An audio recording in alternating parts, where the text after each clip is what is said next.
Maninagar Cheti Chand committee દ્વારા ભગવાન ઝૂલેલાલની ભવ્ય શોભાયાત્રાનું આયોજન.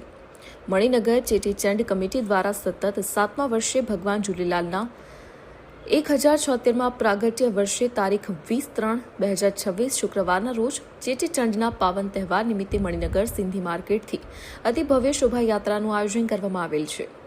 જે મણિનગર માર્કેટ બપોરે 3 કલાકે પ્રારંભ થઈ મણિનગર સ્ટેશન, મણિનગર ક્રોસિંગ, દક્ષિણી society, good luck society, Netaji society, જય હિન્દ 4 રસ્તા, જવાહર ચોક, ભૈરવનાથ, પુષ્પકુંજ થઈ ઝૂલેલાલ ઓપન એર થિયેટર ખાતે આશરે 6 કિલોમીટર જેટલા એરિયામાં ફરશે.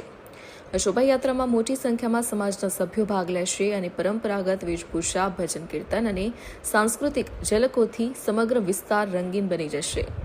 આ શોભાયાત્રામાં 12થી 14 મંડળો દ્વારા અંદાજે 13 જેટલી ઝાંખીઓ પુરુષોની છે જ મહિલાઓ.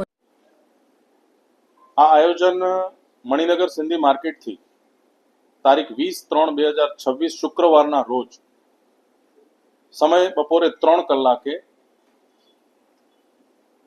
અલગ અલગ મંડળો દ્વારા બનેલી ઝાંકીઓ, પુરુષની છેજ, મહિલાઓની છેજ, આ બધું થઈ લગભગ 3 કલાકે શરૂઆત થશે આ શોભાયાત્રાની અને ઝૂલેલાલ ઓપન એર થિયેટર ખાતે આ શોભાયાત્રા પૂર્ણ થશે. લગભગ 15થી 20 હજાર લોકોનું, ભાવિ ભક્તો, શ્રદ્ધાળુઓનું માનવ મહેરાણ આ કાર્યક્રમની અંદર જોડાતું હોય છે અને આ શોભાયાત્રાનો લાભ લેતો હોય છે. સુનિલ મુરજાણી, મણિનગર ચેટીચંદ કમિટીનો એક મેમ્બર.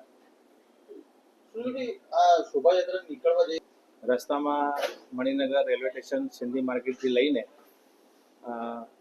આગળ જેમ દક્ષિણી ચોક પર વ્યવસ્થા રાખેલ છે, પછી ગુડલક સોસાયટી પર સ્ટોલ છે, એના પછી આગળ નેતાજી આપણે સોસાયટી પર સ્ટોલ છે, એના પછી આગળ જવાહર ચોક મોહન પ્લેટ સુધી સલંગ પાણીની વ્યવસ્થા, નાસ્તાની વ્યવસ્થા, ફૂલ વ્યવસ્થા આગળ રાખેલ છે. ગરમીનો પારો છે તો જેથી કોઈ ડોક્ટર ટીમ કે કોઈ હાજર રહેશે કે કેમ? ડોક્ટર ટીમ હાજર રહેશે અને અમે જે સ્ટોલ જેણે લગાવ્યા છે એ લોકોને અમે લીંબુ શરબતની એક આગ્રહ રાખ્યો છે કે દરેક સ્ટોલ ઉપર એક લીંબુ શરબતની વ્યવસ્થા રાખે, જેથી કરીને ગરમીનો પાળો વધારે છે તો કોઈ પણ જાતને કોઈ પ્રોબ્લેમ ના આવે. ઓકે.